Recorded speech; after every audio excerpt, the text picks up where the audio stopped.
braće i sestre, dobrodošli.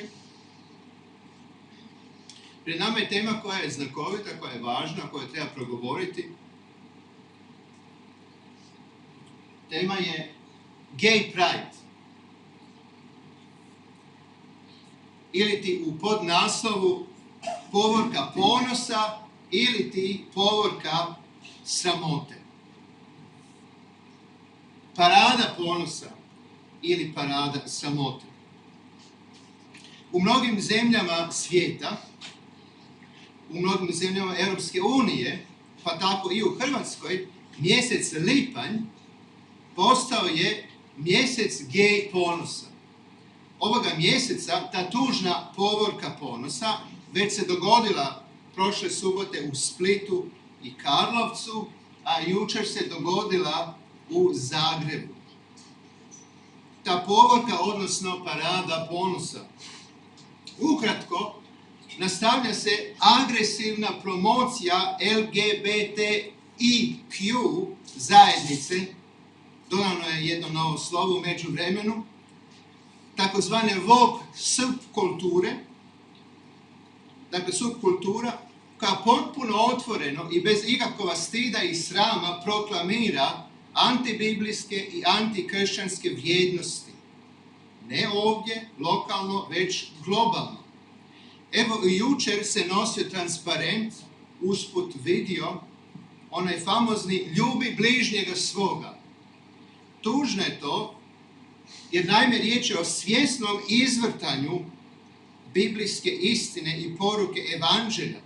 Naravno da u ljubavi prema bližnjemu pismo, Božja riječ uopće ne govori u tome kontekstu o seksualnoj, a još manje o devijantnoj ljubavi, već o agape ljubavi, koja je ljubav brige i skrbi za one koji su u potrebi. Poznata je također i ona od prije par godina na Zagreb Prideu, poruka Marija i Magdalena, sjećamo se neki toga. Iznova perfidno i nepristojno, da ne kažem ružnije, se sugerira da Novi Zavjet spominje dvije ženske osobe koje su u lezbijskom odnosu. Čista provokacija od strane onih koji su dokazali da su zapravo biblijski nepismeni, jer da su malo bolje čitali, a nisu čitali biblijski tekst ili malo listali. O čemu je riječ? Riječ je o tomu da Marija Magdalena ili iz Magdale je jednako kao i Šimun Cirenac. Dakle, Šimun iz mjesta, iz Cirene, Marija iz mjesta Magdale. Ali ne, ide se na taj način svjesno. Naravno, ne radi se o dvije osobe, radi se o jednoj osobi koja je slijedila Krista, Isusa, koja je bila i do križa, koja je vidjela uskrsloga Krista. LGBTIQ subkultura u svojim nastupima, dakle, znane koristiti dvostruka mjerila i da odmah sada velim, ova poruka nije poruka osude prema gej populaciji, ne. Ali činjenica da se znadu koristiti dvostruka mjerila. Ako se njih proziva, onda se bune, ali kada oni druge vrijeđaju, čini se da je tada to u redu. Sadržaj nekih transparenata do te mjere su degutantni da ih ja sa ovoga mjesta ne želim niti spominjati. Uglavnom, rekao bih, igre i zabave Zagrebačkog ponosa 2023. godine, pa evo sastojale su se i u tome da su bile organizirane i tarot večeri za LGBT populaciju. Tarot večeri, znamo što to znači.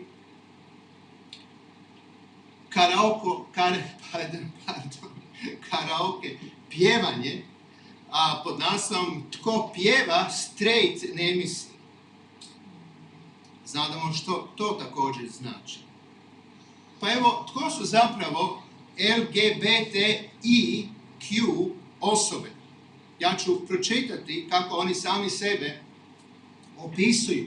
Naime, radi se o akronimu iz engleskog jezika koji je dakako u toj nekakvoj transliteraciji zaživio i u hrvatskom jezikoslovlju. Dakle, L su lezbijke, G su gej, odnosno homoseksualci, B su biseksualci ili biseksualne osobe, T su ili T transrodne osobe. Sad novo je I, inače do sad bilo LGBTQ+, ali sada imamo LGBTIQ. I su naime interspolne osobe. A Q su queer, od engleskog znači neuobičajene.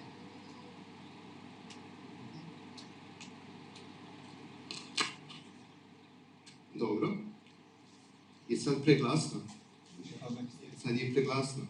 Jel da? Pa ću samo... ok. Hvala na asistenciji. Ispričavam se na ovom tehničkom problemu. Hajde da ponovimo ovaj dio. Dakle, tko su zapravo LGBTIQ osobe? To su lezbijke, gejevi, odnosno homoseksualci, biseksualne, transrodne, interspolne i queer osobe. Queer na engleskom znači one koje su posebne, odnosno čudne, neuobičajene, kao i rodno varijantne osobe. Sad muško, sad žensko. Rodno varijantne osobe. Osim navedenih, koriste se i termini, u njihovom vlastitom izričaju koriste se i termini arodne, aseksualne i panseksualne. Nažalost, kao i proteklih godina, Povorka ponosa ima i podršku suvremenog političkog establishmenta koji sa osmijehom uvijek kažu gay is ok. Ako bi se koja zemlja Europske unije usudila, a sa pozicije vlasti, ne pogodovati LGBTIQ pravima, odmah prema toj zemlji stižu salve osuda.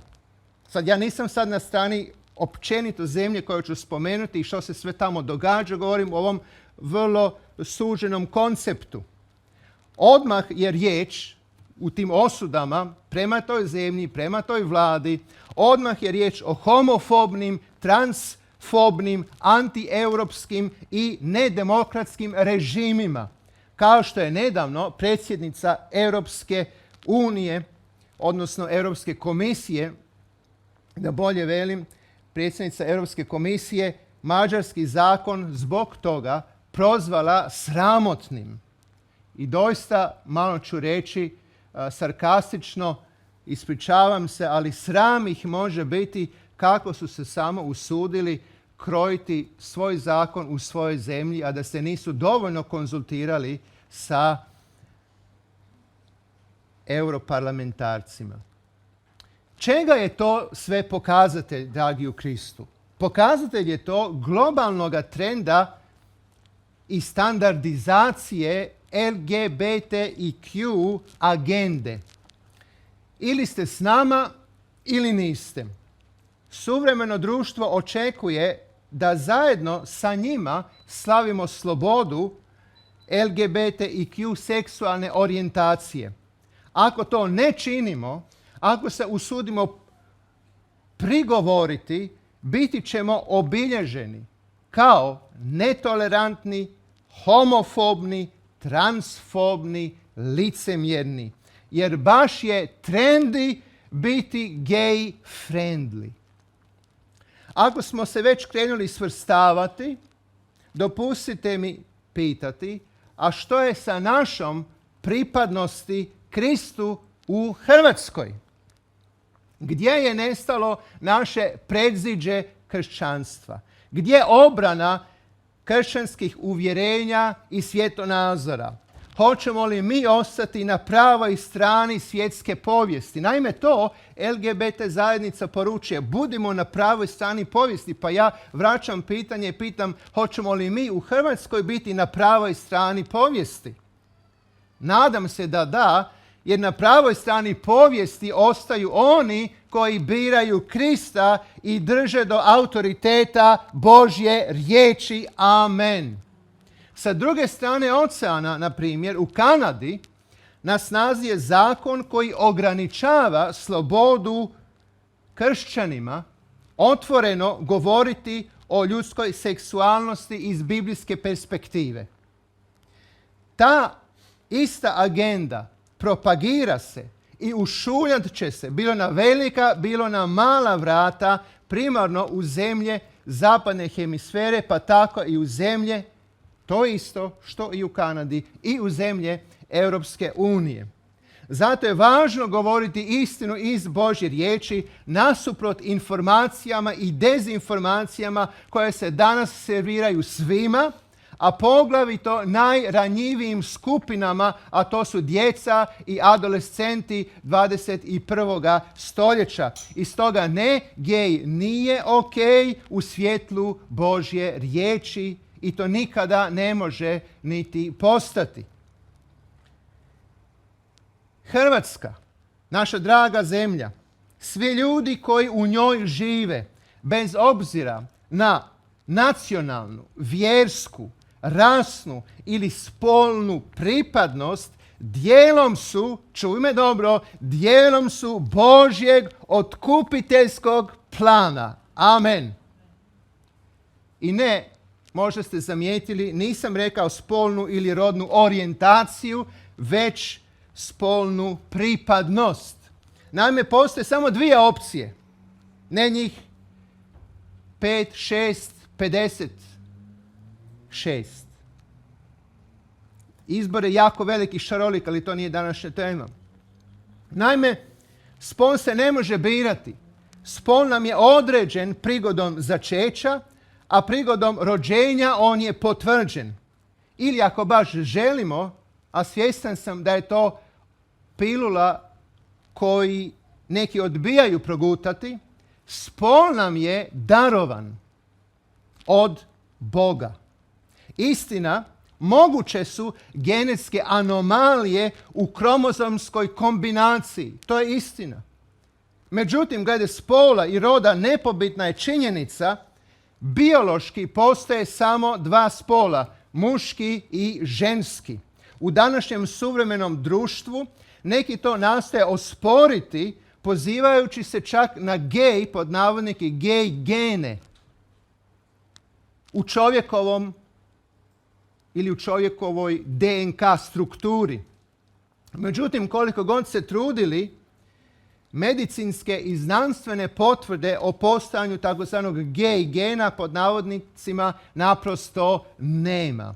Drugim riječima, biti gej, pripadati LGBTIQ populaciji primarno nije pitanje genetike, već je primarno pitanje osobnog izbora.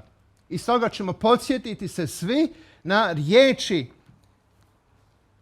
Gospodnje, na Božju riječ iz Postanka na prvoj stranici Biblije, prvo poglavlje, 27. stih. Na svoju sliku stvori Bog čovjeka, na sliku Božju on ga stvori, muško i žensko stvori ih. Amen. Riječ je Gospodnja.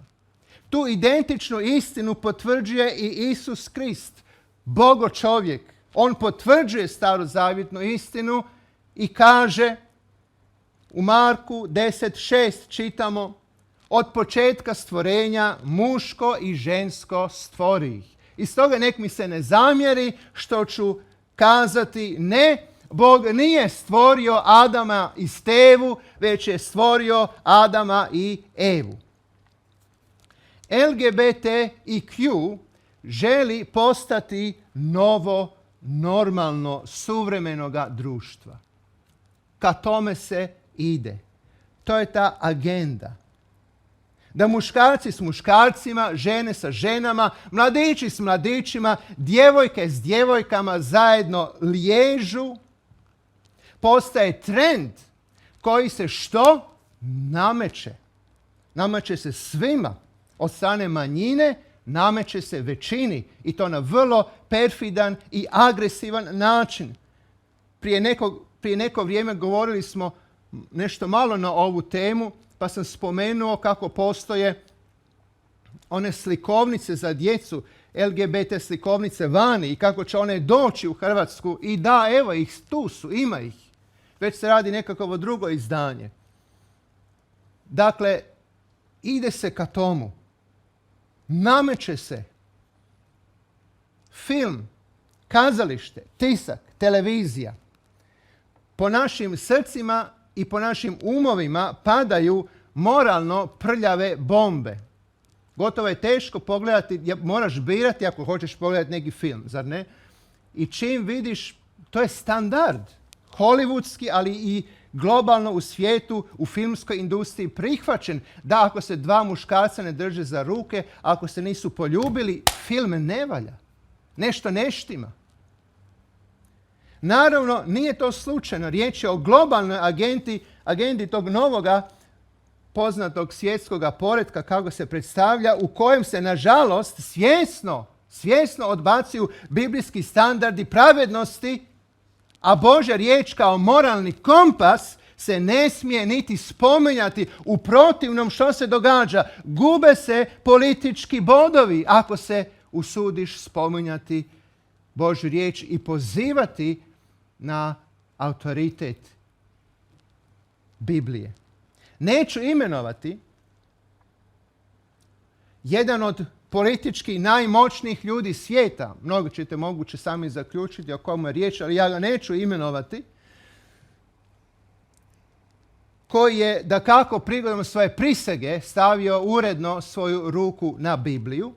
Prije par godina zagovarao je brak kao isključivo zajedništvo između muškarca i žene. Danas taj isti čovjek potpuno je promijenio, odnosno bolje da velim adaptirao i prilagodio svoju retoriku pučanstvu, svekolikom pučanstvu.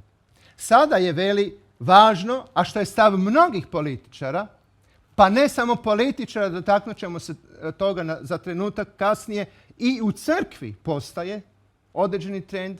Dakle, sada veli, važno je samo to da se ljudi vole i da su vjerni jedan drugomu, bez obzira jesu li u heteroseksualnoj ili homoseksualnoj vezi. Bitno je da se vole i nek budu vjerni jedan drugomu. Ništa u tomu nema novoga.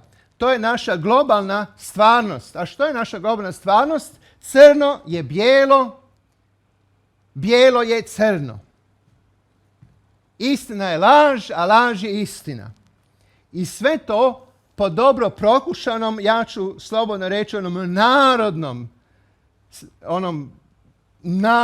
zdravonarodnom receptu: šuti i ne talasaj. Samo se okreći kako vjetar puše i sve će biti ok.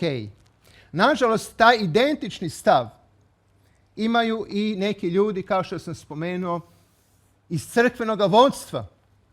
Globalno, kad kažem na crkvu, mislim na crkvu sa velikim C. Jedna sveopća apostolska crkva.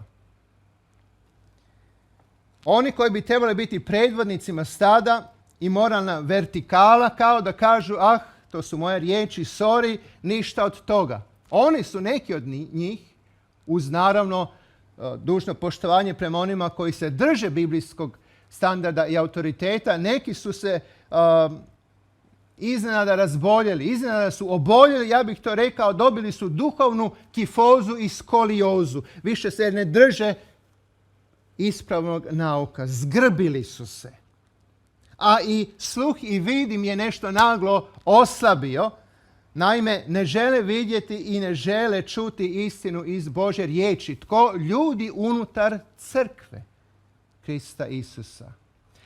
Pa se nemojmo čuditi da će do polarizacije i unutar crkve Kristove sve više i više dolaziti. po mnogim pitanjima, a ovo je jedno od njih, jer se tiče morala i etike i želimo li se pridržavati biblijske istine i objavljene istine čovjeku ili ne želimo. Gdje je korijen tom suvremenom fenomenu, a ujedno i problemu, čak i u kontekstu evidentne diskriminacije prema drugim manjinskim zajednicama u javnom i medijskom prostoru u odnosu spram LGBTIQ aktivista u odnosu prema drugima. To je otišlo toliko daleko, pa hajde da se malo, neću reći našalimo, ali da vas informiram da čak i u hollywoodskoj, dakle u filmskoj industriji, gej populacija sada zahtijeva da samo gej glumci mogu glumiti u gej filmovima. Dakle, samo homoseksualci mogu glumiti gejeve, a samo lezbijke te dotične. Međutim, ti isti mogu glumiti u heteroseksualnim filmovima, međutim, ovi koji su straight ne mogu glumiti. Halo. Žele svoja prava, ali vi ne možete imati ono što mi imamo. Živimo u svijetu doista obrnutih i izvrnutih vrijednosti. To nije naša tema, ima puno toga za reći, ali nedavno saznajem kako u Engleskoj, znamo da tamo se voli veslati, to je vrlo popularan sport, pa evo u jednom ženskom osmercu je završio muškarac. I da li je taj osmerac pobjedio? Brate, pobjedio je kad je muškarac zapeo vesat. Zašto je muškarac u muškom osmercu? Pitajmo se. Zato što se on osjeća kao žena. On smatra da je žena. On je biološki muškarac od glave do pete, ali on kaže da je žensko u muškom tijelu. Pa je tako maratonac na ženskom maratonu muškarac koji kaže da je žena, na ženskom maratonu je pobjedio. Zašto? Zato što je snažniji. Gubi se u potpunosti poanta sportskog natjecanja. Zašto uopće imamo tu klasifikaciju različitosti među spolovima u sportskim natjecanjima? Čemu uopće onda više sve to? Kud je ovaj svijet krenuo? Tko je ovdje, rekli bi, lud? Ili ti žena, biološki žena, koja se oblači, koja kaže da je muškarac. Žena koja je biološki žena, oblači se kao muškarac i šiša se kao muškarac. Žena je u međuvremenu zatrudnjela i sad je na naslovnici jednog časopisa sa trbuhom u poodmakloj trudnoći i naslovnica ide u smjeru i muškarci mogu rađati. Halo, šta se to događa sa svijetom? Svijet je krenuo onim širokim putem o kojem Isus Krist govori, putem razuzdanosti. I mnogo ih je koji idu tim putem i tim, nažalost, smjerom, dragi moji, u Kristu Isusu. Rekli bi stari Latini, nomen est omen. Oni koji ne znate što to znači, a sigurno ste to negdje čuli, znači sve je u imenu, moglo bi se prevesti, ili u imenu je odgovor, ili u imenu je znak. Kako je ime, ili kako glasi ime same LGBTIQ manifestacije? Zove se Gay Pride, odnosno ponos. Bilo da je gay, bilo da je LGBTIQ, uvijek je ponos u pitanju. Dakle, gdje je problem? Pa problem je tamo gdje je oduvijek i bio, naime u ljudskoj aroganciji i u ljudskome ponosu. U ponosu koji se izdiže iznad Boga i njegovog moralnog zakona koji je upisan, vjeruj mi, upisan je u srca ljudi. Taj moralni Božji zakon. Zašto takva povorka ponosa prolazi u mnogim zemljama svijeta? Jer je suvremeno društvo odbacilo biblijske moralne standarde, što više otvoreno se njima izruguje.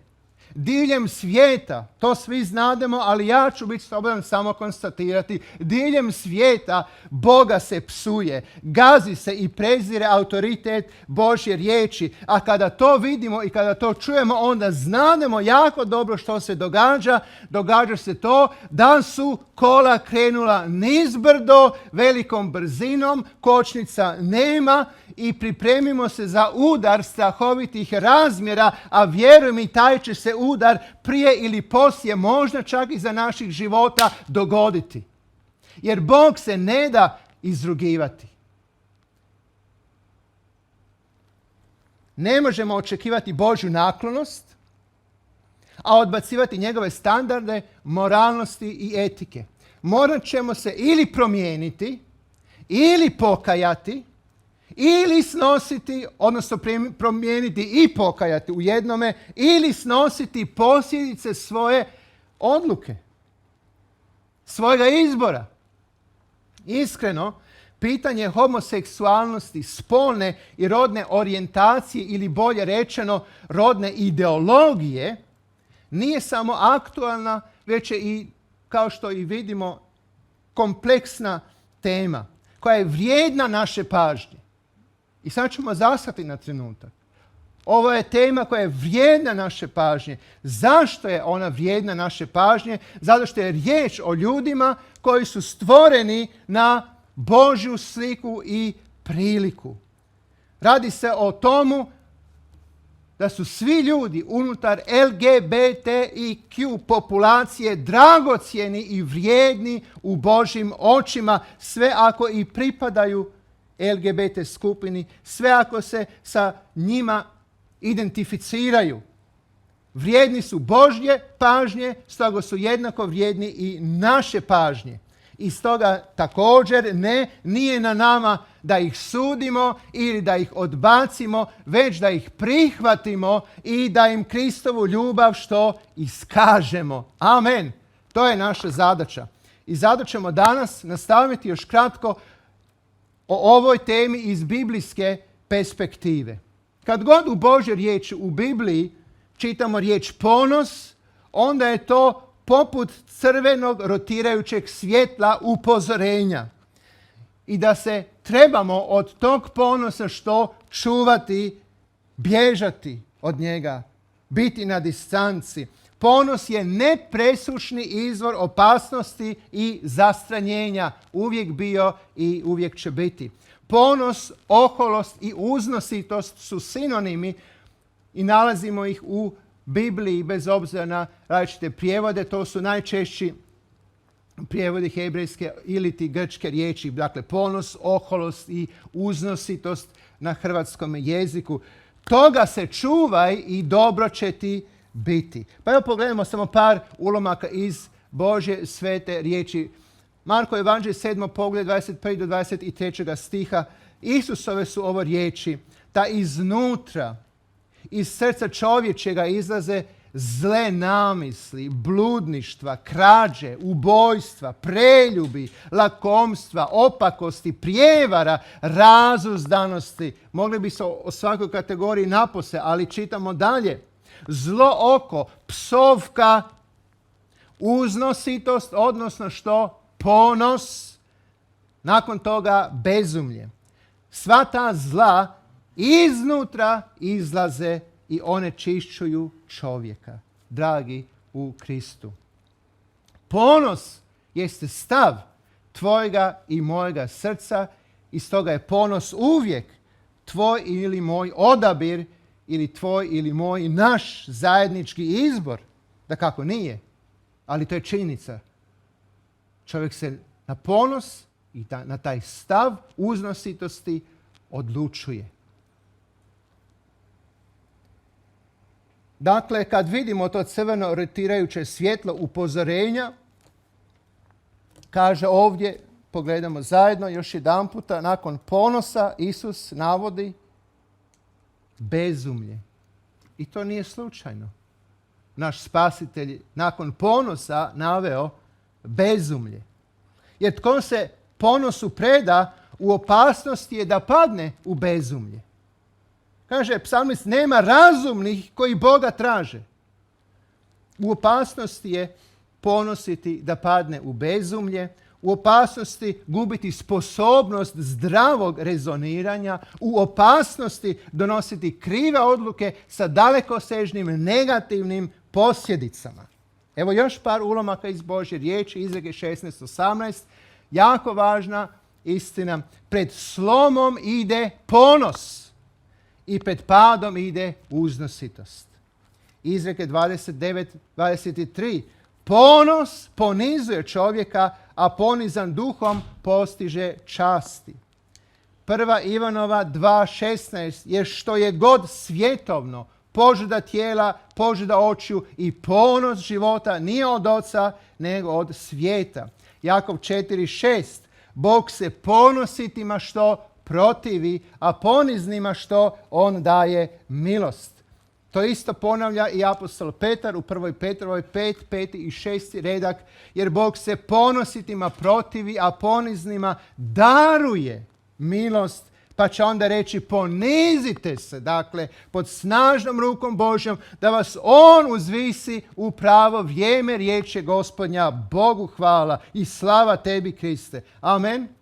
Upravo zato ćemo zaključiti i reći ne, nama u Hrvatskoj ne treba povorka ponosa, već nam je potrebna povorka čega? Poniznosti. Ako želimo iskusiti Božju milost i naklonost, samo je jedan put poniziti se pod moćnom rukom Božjom da bi nas on uzvisio u pravo vrijeme.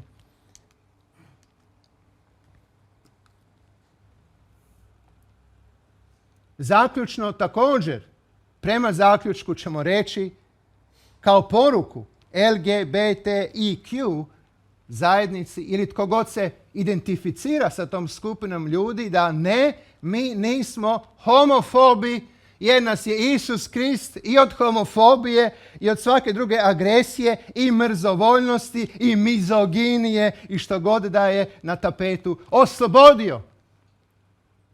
Haleluja. Slava njegovom svetom imenu. Nikoga ne mrzimo, već sve jednako prihvaćamo, svjesni da smo i mi. Amen. Jesi i ti bila u tome? Jesi i ti bio u tome? Jesi i ti bila u tome? Jesi ti bio u tome? Jesam ja bio? Da, svi smo bili u prijestupima i u grijesima daleko od Boga. I stoga ne osuđujemo, već suosjećamo. Jer svi smo mi kao ovce što lutali i svako od nas svojim je putem hodio, sve dok nas Kristova ljubav nije zahvatila, osvojila i promijenila. Tada je našem traganju, pa čak i za vlastitim identitetom ćemo otvoreno reći, našem traganju došao je kraj. Haleluja. I upravo zato nismo homofobi, već ljubimo svoje bližnje bez obzira na njihova životna ili svjetonazorska uvjerenja. Nismo savršeni, ali u svojoj nesavršenosti dopuštamo Duhu Kristovu da nas oblikuje i mijenja na slavu Božju. Možemo reći amen. Zato ćemo otvoreno u ovaj dan kazati Isus te prihvaća takvim kakav i kakva jesi. Isus ne mrzi gej ljude. Isus ne mrzi nikoga, već voli sve. Stoga i mi kao djeca Božja, kao posvojena djeca Oca Nebeskog, sinovi i kćeri Krajstva, ne mrzimo, već ljubimo i suosjećamo. To je ono što se događa. Jer kako bi uopće Isus mogao mrziti kada je za sve nas, grešnike, umro i iskazao na križu svima nama svoju bezuvjetnu ljubav.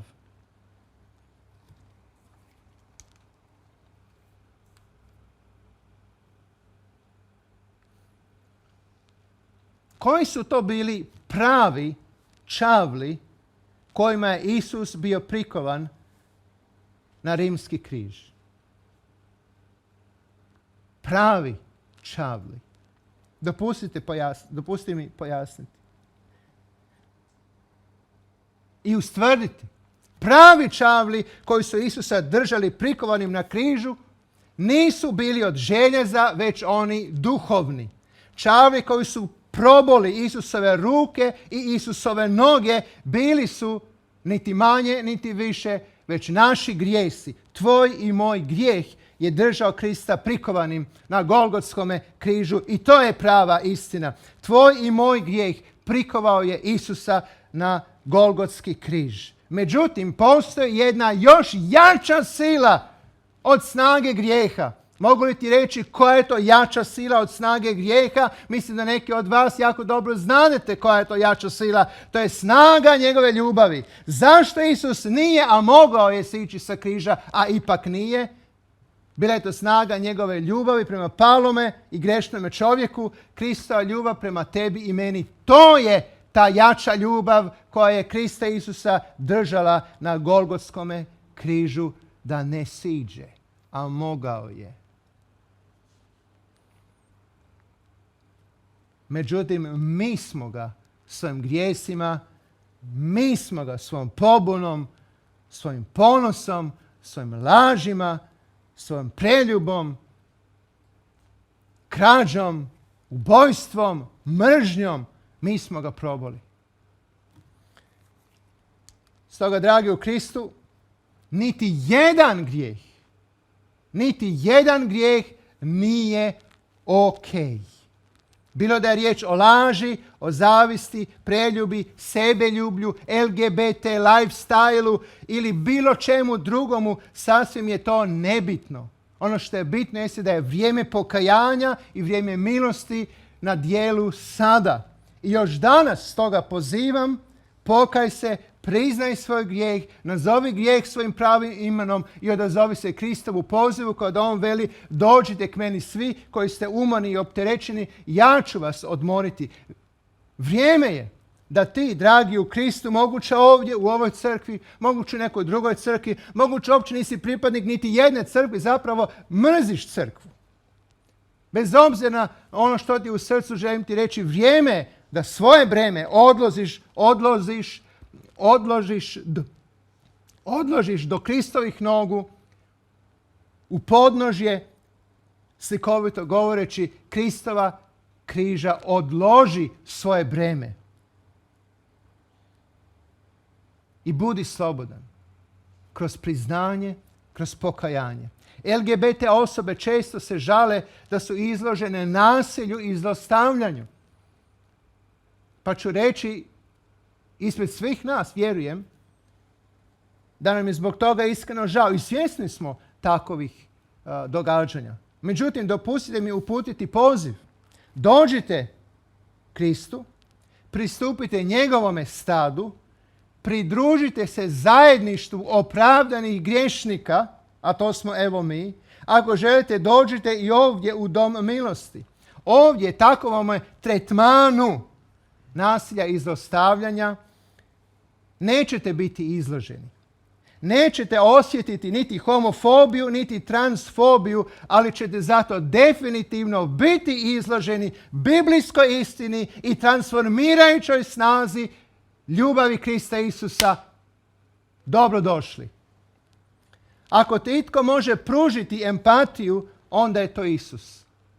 Jer on je taj koji te toliko voli da te ne može i ne želite ostaviti u stanju u kakvom jesi, ako si spreman da kako primiti njegovu pomoć. Stoga je pitanje da li si spreman i spremna biti oblikovan i oblikovana, da li si voljan doživjeti najbolju i najsnažniju, svjesno sam napisao, transformaciju.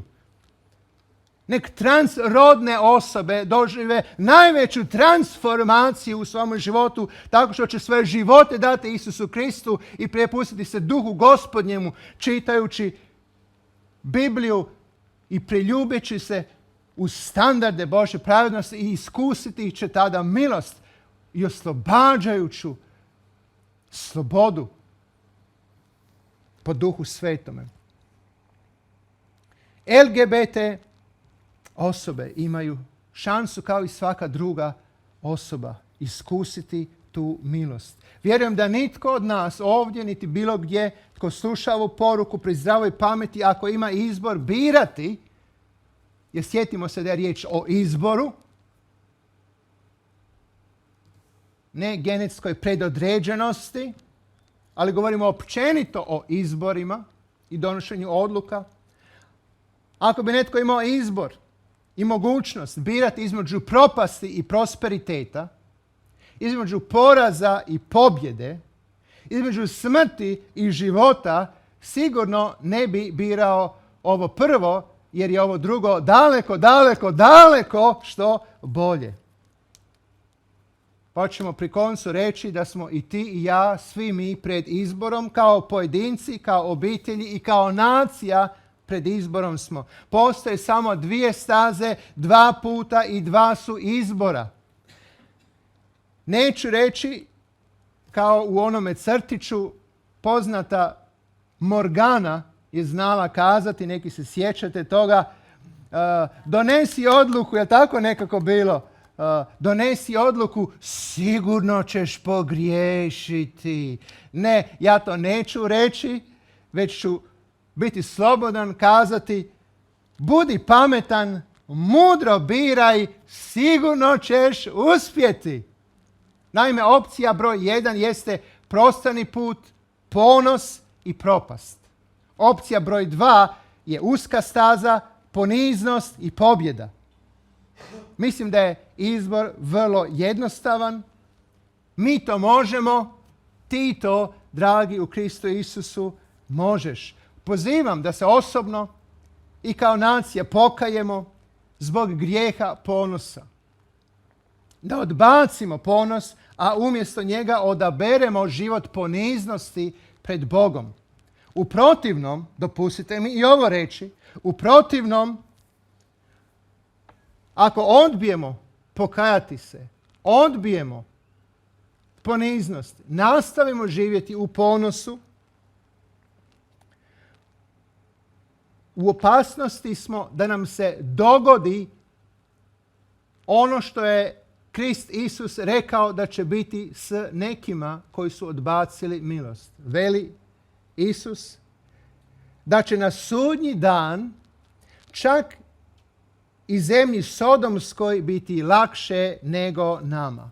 A to, dragi u Kristu, definitivno ne želimo. I pri samome koncu čitam iz Božje riječi Izreke 14. poglavlje, a 12. stih. Neki se put čovjeku čini prav. Jednostavno povedete to. Pa nije ovo loše.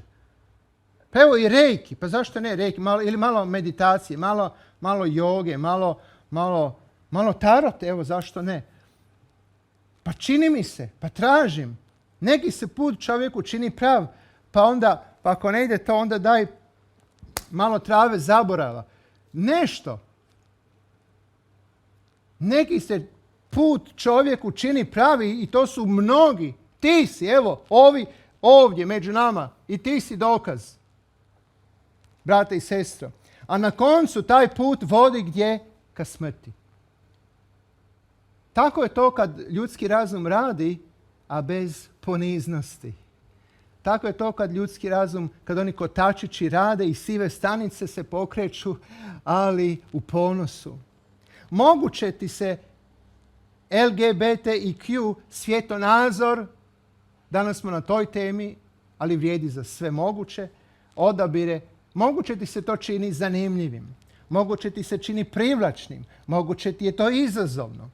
Nije na meni reći tebi kako ćeš odlučiti. Ali te pozivam da istini pogledaš u oči i ozbiljno razmisliš o posljedicama svoje odluke. Jer svaki grijeh, rekli smo, niti jedan grijeh nije ok. Svaki grijeh na koncu vodi u zamku smrti. Svaki grijeh.